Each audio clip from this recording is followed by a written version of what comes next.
is up, everyone? It's your boy MarcFlameZ, and we're back again with another video. As you can see, I'm in person. I'm in Nashville right now, about to watch these Misfits fights with the boys. Leslie Gomez, your mother's favorite fighter, and Pat Type Illusion, baby, are standing right next to me with the Waterboy shirts. You know, hashtag Free Bomba. Free Bomba. Free Bomba, so, baby. Yeah.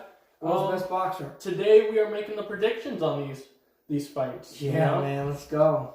So first fight, we got Yeti Gang versus Lil Cray Cray. Okay. First off, we got Yeti. He's been in Misfits for about 3 fights now. He had the tag team and 2 Uncle Pizza fights. Lil Cray Cray is supposed to fight Yeti plenty of times. Just pulled out. Yeti being a Golden Glove champion, amateur boxer. I got Yeti Gang though. I don't see a stoppage. Yeti's probably one of the most technical boxers, but definitely not the most powerful. Shout out my boy Yeti though.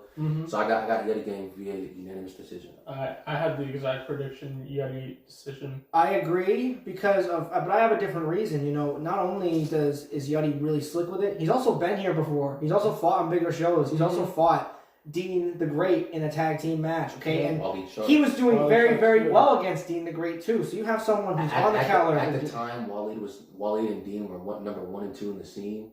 Yeti went in there and possibly people say beat both of them 1-2. But I will say this, right? He's been on those bigger stages. He has more confidence, and if he's going up against someone that people compare to Dean, Lil Cray Cray, I don't know, man. It might be a tough night, despite what some motherfuckers might be saying.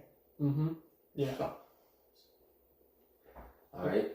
Moving on to the next one. I know we kind of skipped it, but we'll go to the kickoffs. Now, the prelims are now known as the kickoffs. So the first fight of the night for the kickoffs, we have Nikki Rue versus Alexia Grace. Obviously, Alexia Grace is coming off of a loss to Astrid Wet. Nikki Rue is coming off of a win from IFL. Pretty sure Brooklyn Barber was. I think that was her last fight. It was like last June. So yeah, she's been in the gym for a minute, just nonstop training and waiting for an opportunity like this. So, I think I got Nikki via decision. Yeah, I agree, but I want to see how she reacts with smaller gloves because again, like normally Misfits events like in the UK are like not anymore PBA, but like 10-ounce gloves and all that. So since they're fighting lower than 147, they might be fighting 8-ounce gloves. Even though it's exhibition. It's an exhibition. Yeah, because y'all seen the podcast coming up with the main card. Nikki Rue said the fight with Alexia Grace, Alexia had visa issues. So it cannot be a pro-sanctioned bout. It had to be an exhibition. Regardless, it's going to probably... Yeah, that's crazy. I still expect them to fight in like 10. Yeah, at least 10s then. If it's an exhibition, I'd say... Okay, so 10s. Nikki hasn't experienced 10-ounce gloves. Alexia Grace got dropped with 10-ounce gloves. So, it just depends on what Alexia Grace we could get out of this fight. If she fights the same, Nikki landslide. Even... I feel like Nikki's going to... I don't think it's going to be exactly too easy for Nikki because this is a bigger stage, and again, even though it's an exhibition, it's like pro rules. Yep. So I got Nikki via decision, but I feel like I don't think it's via landslide. No, I see a majority or a split. Exactly. So the whole thing is confidence, right? You get a lot of confidence out of Nikki. She's very confident. She's very bubbly. That can be very, very weaponizing, but it could also be something for Alexia's corner because, again, she's been here before. She's fought for a title before on the Prime card.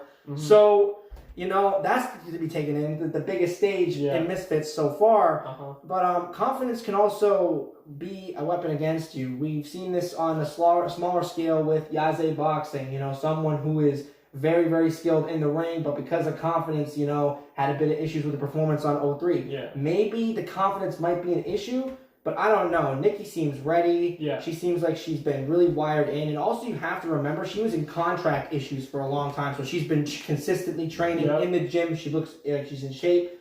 So I got Nikki Rue, but I wouldn't be surprised if Alexia won. It's going to be a good fight. So. I got the last fight on the kickoffs. We got Vitaly versus Modine. Obviously, a very aggressive and heated bout back and forth. Crazy press conference. Realistically, they're both not good, but just off of sheer size alone and one having a fucking fight before on a stage like this, I'm going Vitaly via. I'm guessing it's gonna be a 3-rounder. I'm going Vitaly via second or third round stoppage. I think Modine's gonna gas very early He's gonna be swinging hammer swings and shit. I could see Vitaly dropping him. Yeah, no, I could definitely see it because again, same thing. Like I think this is actually pro sanctioned. Yeah, every other fight but the Nicky one is pro. Yeah, so Vitaly's fighting fours then. There's also been points in time where regardless. Oh, I'm sorry for interrupting, but like regardless, heavyweights with 10-ounce gloves who don't properly know how to box, it's just going to be a fight. It's not going to be. They're not going to box, and Vitaly, since this is like a short notice fight, I feel like they're just going to go out swinging, and I think Vitaly's going to hurt Modine. I feel like Modine hasn't gotten hit like with a proper punch. Like Modine, he's been doing these fights and everything, but Vitaly's been doing some crazy shit. He's been running around cities, beating up pedophiles and shit like that, running around, on the beach and shit like that. Vitaly's been doing this for years. Okay, so even if he gets into a fight with someone on like in his realm, like someone who isn't gonna fight, who wasn't gonna box is gonna fight with him, Vitaly will win. Because also there's been points of time where he's been juiced to the fucking gills. So Vitaly's gonna have some strength on him. Yeah, no, I agree. Yeah. All right, so that kickoffs the kickoffs. So moving on, we already did the first fight, Yeti Curry. We all said Yeti. Next fight would be Joey Knight versus Baby Hulk. Joey Knight obviously had his 8 white collar / unsanctioned bouts. He's coming off of a 3rd round stoppage over Most Wanted. He looked good in there. Yeah. But obviously, no disrespect to you, but it was Most Wanted. Yeah. The experience levels were too far. First debut fight, hasn't had a fight before, even in the small scene. Baby Hulk, he's a pro MMA fighter. He's had a couple MMA fights, street beefs. Mm-hmm. So he's done boxing. He does MMA, like I said, multiple combat sport athlete. But he is 5 foot. He is quite literally the shortest male on Misfits ever. Mm-hmm.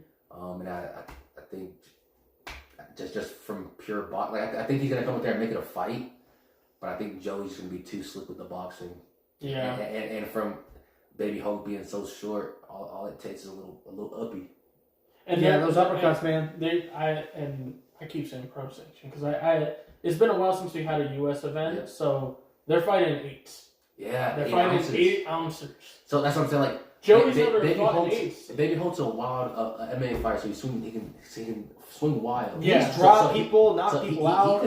He could definitely catch Joey. This is going to be one of the probably the best fights of the night. Yeah, he could drop Joey for sure, but it just depends on. Joey seems switched on though. Like, I agree. He seems like he's ready to He looks like he's in his home fucking country. You see a lot of the other fighters who are coming across the pond. There, you have Alexia putting on crazy ass makeup, but she's uncomfortable in the fucking makeup. You have Most Wanted, who's obviously because he got flown out on short notice. Obviously, in that time to acclimate to the time. But he looks like he is ready, and that becomes with experience. He's done 8 shows, not including the one that he fought on this. So that makes 9. This would be his 10th fight. Yeah. Okay? Mm-hmm. And I think that definitely he carries himself very well. He's very mature, and he uses his mind, and that's what wins the day. Which goes back to I never did him. So, I got Joey Knight. Me too. I can see a unanimous decision. Yeah. Because I don't know how Baby Hulk can catch him, though. Yeah. I don't know how Baby Hulk's chin is, but I just think smart decision is unanimous decision for Joey Knight. Yeah, same thing. Joey unanimous or like a late stoppage. Yeah, like a 4th round stoppage. Yeah, either 3rd or 4th. Yeah. Yeah, I see that. Moving up to our co-main event. What about the Taylor Holder fight? I forgot. It was at the bottom. Okay, yeah. So our featured fight, you got Taylor Holder, who's coming in on 3 days notice. He was on Broadway. 3 days. 3 days notice. He was on Broadway when he received a call from Mams Taylor versus DWG Earth, which nobody knows. No disrespect to you. Yeah. I think.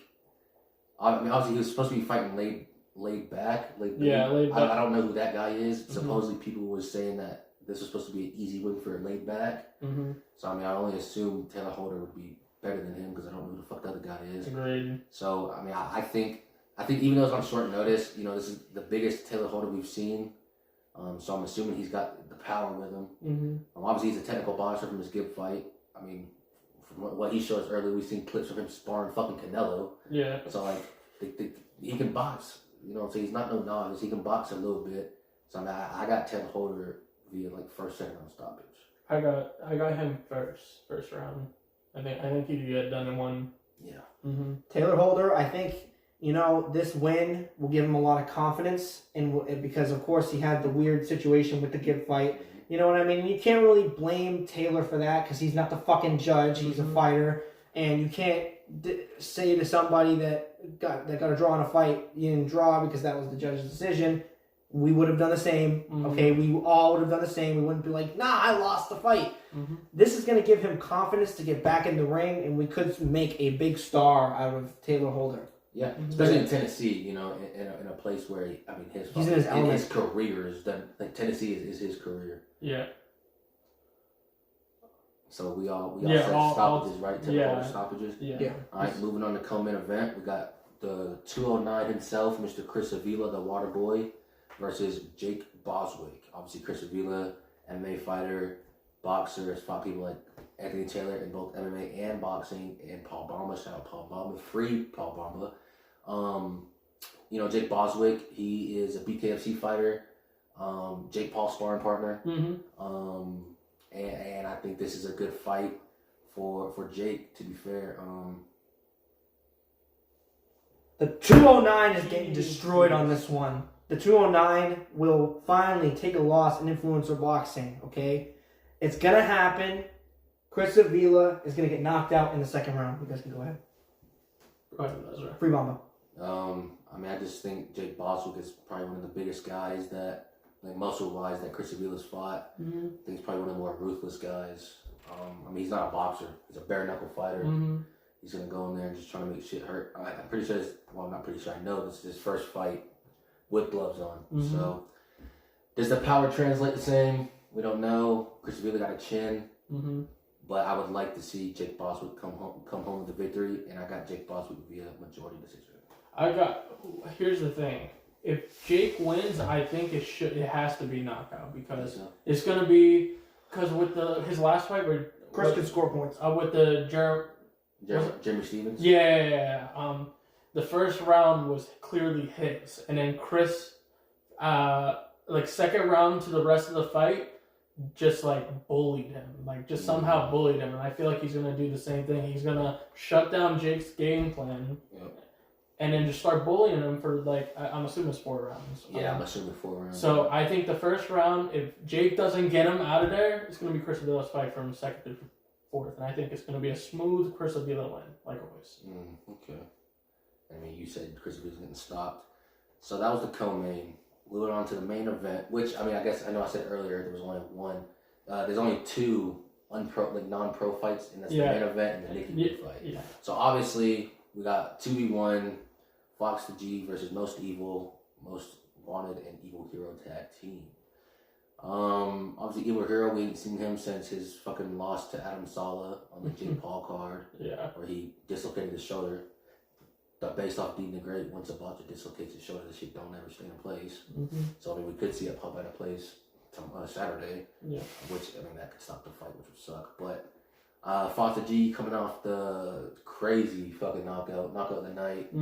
Potentially knockout of the year, even though it was in January, against Small Smart J. Most Wanted, coming off a loss, like he said in the press conference, a pretty embarrassing loss to Joey Knight. I mean, the smart answer was Fox the G, because I mean, he just showed more in one fight than Most got to show in his, and Evil Hero got to show in his last 3. He's had 3 fights. It's just so unfortunate because Evil Hero is just the equivalent of a stinky human ball sack, okay? He doesn't do anything. He does the bare minimum.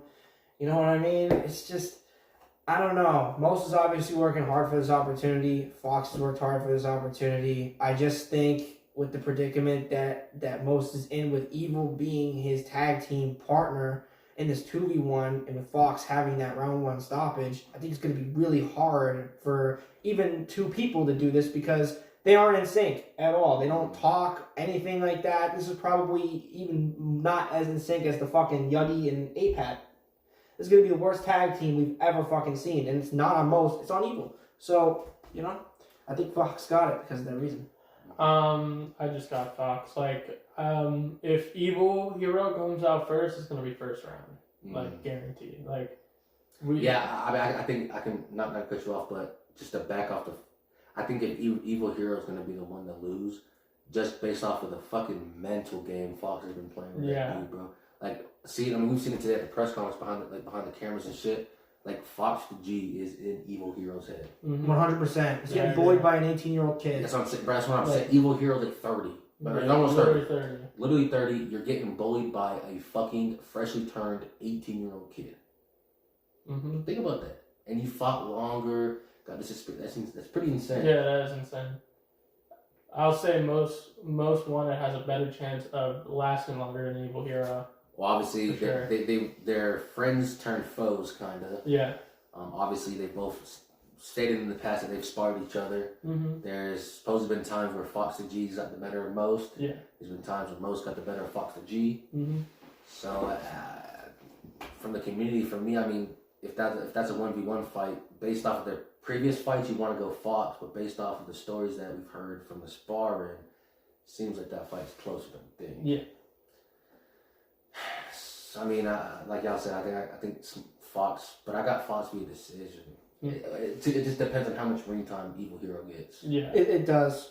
Because Evil Hero is just, again, the shoulder thing, right? That's a big thing. Once people lose their shoulders, it becomes a part of their whole life. You know what I mean? Like, I got my fucking father, he's got shoulder issues that haven't been in place since he injured him, and he did that from lifting weights. So just imagine how painful that could be during the ring, and obviously how that hinders you. Because you could obviously just hit that. Fox knows that he's got that injury. Just hit the shoulder. Mm-hmm. It's legal. I mean, you seen Dean. He didn't even throw his hand. He didn't even throw that arm. I'm pretty sure he threw like a right hook and dislocated his left shoulder.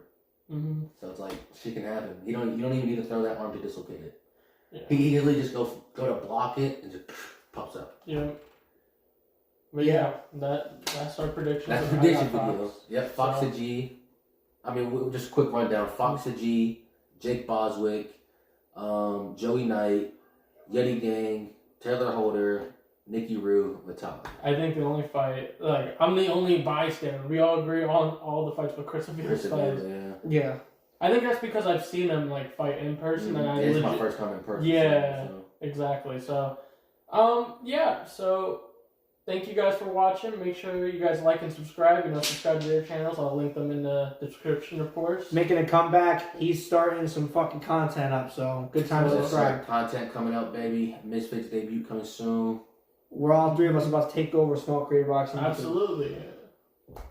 Absolutely. So, yeah, see you guys in the next video. Peace. Free Bomba!